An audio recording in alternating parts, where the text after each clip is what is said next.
What's up, everybody? Paul here from the Hoops Crew, and it is round 19 in the books. The Cats getting the win over the Saints to the tune of 31 points. Not our most convincing win in the world, but certainly one I picked. 30 points was my tip on the Paul James show the other night, so I'm feeling all right in that regard.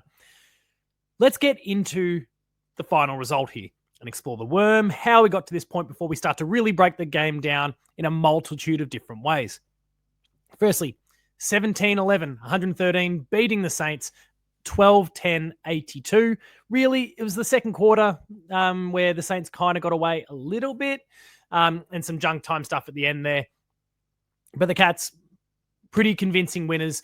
I wouldn't say a necessary dominant win. Again, we'll talk about, I think, the eye test and what we can kind of infer from this game shortly. Not the most dominant game in the world, though they started very, very strongly with 5 of the first 6 goals, the first 5 of the match. It was really impressive in that regard. Then they kind of let St. Kilda back in, and there was a bit of an arm wrestle for a while before pulling away and putting the game beyond reach.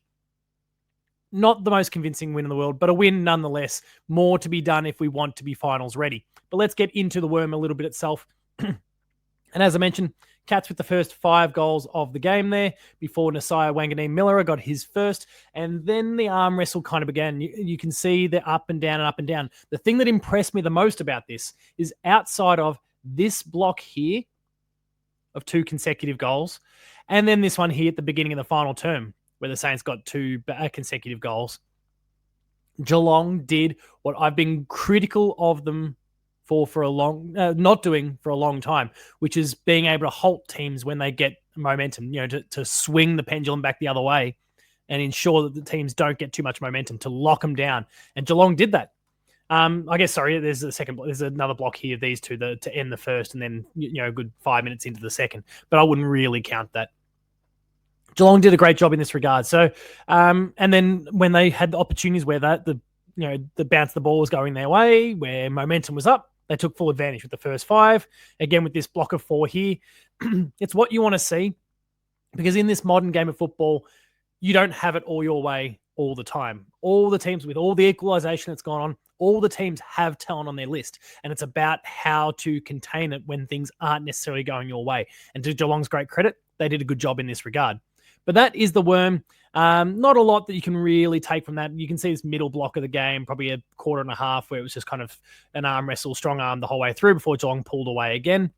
Credit to the Saints, who for that period played a really good brand of football, and Geelong did what they needed to do to keep them at arm's reach. But that's enough of that. We'll go further into this. We'll take a look at some of the team stats, the individual stats, and more after a word from our sponsor. The Hoops Crew Media Network is proudly sponsored by Cyril Cook Florist. Visit them at shop 1211 Leather Street in Breakwater.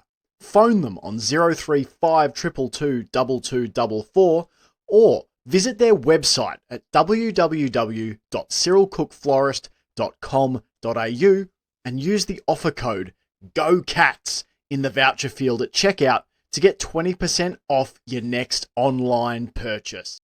Thank you, Cyril Cook Florist, as always, for your ongoing support of the Hoops Crew and all we get up to. Now, let's look at some of these team numbers and what we can take from it. Geelong really controlled the ball throughout the entire game, controlled possession. They were far more efficient, and all the data really backs this up. Disposals, we won. We chained the game through handball quite well at different points as well, which was really, really impressive. At some points, I thought there was a bit of lairising going on. I think we got a bit too cute with the handballs at different stages. And this is a very different sort of approach from Geelong. We tend to play a heavy kicking game. In fact, you can see the ratio, 222 to 127 for our averages, 205 to 154. So down on kicks, well up on handballs. Maybe there's something we can kind of infer from that a little bit in terms of maybe the way we want to adjust our game plan. And we have had to adjust the game plan when teams have started to respond to us, and we've not been able to do so. So maybe this is part of a process that Geelong is working through at the moment to have a plan B, which has been really important against some of these higher teams where it feels like at times we haven't had that plan B. Disposal efficiency, as I said, very, very high. For both teams inside 50, they were very, very good in that regard. St. Kilda obviously got fewer opportunities, but they were pretty good when they got in there. Well above their average. Geelong above their average as well. The free kicks. The umpiring was absolutely abysmal. Now, I'm not like 24 to 17, whatever. Like, it didn't have any bearing on the final result. But the umpiring was absolutely shithouse in this game. And that's all I'll say about it. Please, if you're unsure, if you're a Saints fan, if you're a Geelong fan, if you're a neutral that's got thoughts on it, please go back and watch the game and just look out for some absolutely atrocious umpiring. Most of which I would honestly say goes against Geelong, but there were some pretty nasty howls going the other way, going against the Saints as well at times. It was just, don't get these blokes umpiring in the finals, please. Hitouts, Reece Stanley did a good job in that regard, winning the contest. Clearances, more like what we've been wanting to see. We did lose in that respect, but that is kind of typical. We more break even. What was impressive again, and it's this change of the guard that we're seeing. Centre clearance, getting the job done. That's where you want to win most of your clearances. I'm not sure why the stoppage clearance game has now started to fade for us. I might have to go back and look at some of the previous weeks and work out when that changed. And was there a personnel shift? Was there a change in game style that's observable? Because that has flipped this season. And throughout this season, I should say. So that's really interesting, but a bit of a pattern there in that regard. Contested, uncontested, no worries. Turnovers, fine. Match possession. Like, we had the ball less than St Kilda. We just used it really well and blunted their thrust forward. The marking game, not a lot to see here. Good contested marking, though, from both teams over the course of the game. And, the marking inside 50. Delivery inside 50 from both teams was quite good. I would also argue the defenses from both teams weren't necessarily firing on all cylinders. And then you got the final scoreline. Saints never led throughout the course of the game. Good to see this one. This is one of my favourite stats from the Cats at the moment.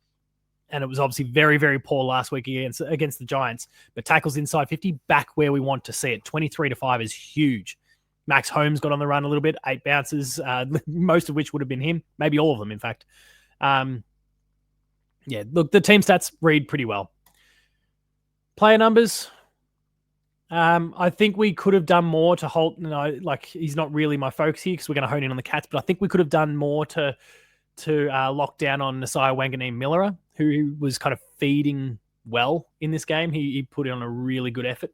But when it comes to our numbers, Max Holmes with 32, Brian Myers with 26, great output from both of those two blokes.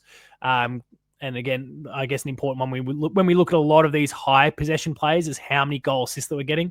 And it's nice to see a lot of those goal assists are coming from these guys. So not only are they getting the ball, but they are delivering it, and they are in part responsible for the goals that we're scoring. A hugely important stat. And I'm thrilled to see that there's so many of our high possession getters that are registering numbers in this stat as well. Massive credit to Ollie Dempsey, who did well there too. And also must consider the Saints to be a bit of a bunny team of his because he just flogs them for fun these days. Sean Manor came out the blocks really hard with 3 and finished with 3 goals. 3 could have been far more. Bailey Smith, it was a pretty subdued 23 possessions. I feel like in spurts he got chains of possessions, but I think he was pretty well locked down for the most part. I don't think it was a very effective game from him. And he's kind of come out there and said, look, I don't think I'm winning the Brownlow, but certainly this wouldn't have helped his chances of winning the Brownlow anyway. Tom Atkins sold enough. His tackle game continues to be good. Paddy Dangerfield with 19, looking far better, though ruined our 9-goal straight run that we were on with an absolutely butchered set shot on goal. Fixed things up after a little bit later on with his 2 goals won.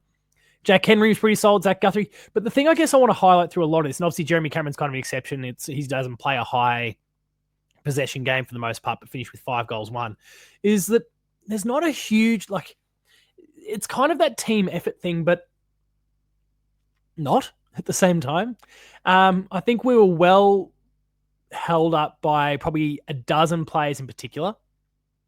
And then the rest contributed, but didn't really light it up. Jack Martin, probably his best game for the Cats so far. I know it's only 11 possessions, but he was back to playing kind of that small forward role that we kind of knew him for at Gold Coast and Carlton, and looked pretty sharp. He was, I'm thinking if I scroll across and look at his goal assists, he was responsible for at least a few. Yeah, he was responsible for a few, especially early on in the game. He came out the blocks real hard with 2 quick early goals, and then the goal assists. He was very, very sharp, and looks like he's settling in nicely to the team. Going to make it a lot harder for the likes of Ollie Henry to reclaim their place. Oisin Mullen did some really courageous and brave things at different stages, got beaten up a little bit for it. I'm concerned for Tom Stewart. I think it's a bit more precautionary, but that knee continues to cause him some grief. which you don't like seeing from one of your best players. But I look at this section and I go, look, it was solid enough. It was fine. But really, we were kind of carried by our top end who put in a really great performance. So massive credit to these blokes who played some really, really good football. Shannon Neal, I don't think he did a bad job. It just wasn't going his way today. And like he actually, despite the fact that his numbers don't look great, he competed really, really hard and really, really impressively on quite a few occasions where the whole contest was forming behind him. He was in the middle of some enormous packs and, did what he does so well. He was there at the front of the contest, reaching for the ball at its highest point. The number of bodies colliding meant that a lot of those balls spilled to the front. But geez, did it look good on a few occasions. So massive credit to Shannon Neal. Yes, he didn't hit the scoreboard, but this is the type of football we want from him. Sometimes it goes your way. In fact, most of the time lately it's been going his way. Sometimes it doesn't. But I thought he played a really good game. Sam de Koning is the one for me that I would say one of our big weak links for the game. Obviously, he's just coming back from injury, working his way back into it. But I felt like he was just missing. And even when St Kilda went, and in part that's a good thing because a defender, you don't want to see them too much. It means they're having to handle the ball more than you'd like. The ball's up that end of the ground more than you'd like. But even when St Kilda did have it forward, he looked like he was slow. He looked like he was out of position and looked like he was a bit lost at different stages. And I think for the most part, I just attribute that to him working his way back into it and kind of fitting back into the unit again. And a lot has kind of evolved and changed even in the few weeks that he's been gone. But it wasn't a great game from him. Again, I'm not concerned, but I would have expected better, I guess. But we'll see how that develops. Anyway, that is my final take on Geelong versus St Kilda. We won by 31 points. Again, those scores, 17, 11, 113, beating the Saints 12, 10, 82. Did what we needed to do, locked down our fourth position on the ladder, and hopefully we can continue to do that with a big win against the Roos next week. Thank you all for watching. If you've enjoyed this video, make sure to subscribe to the YouTube channel. Check us out on Patreon, patreon.com/thehoopscrew. There's early access content, extended content, and exclusives, all there for you to check out, and a whole lot more. You'll find me on socials at Paul James Games. That's Twitter, Blue Sky, and Instagram. The Hoops Crew is at The Hoops Crew. Until next time, thank you everyone for watching. Good win, Cats. We need to see better, though. We need to continue to build towards an excellent September tilt. Remain Geelong strong, and I'll see you later.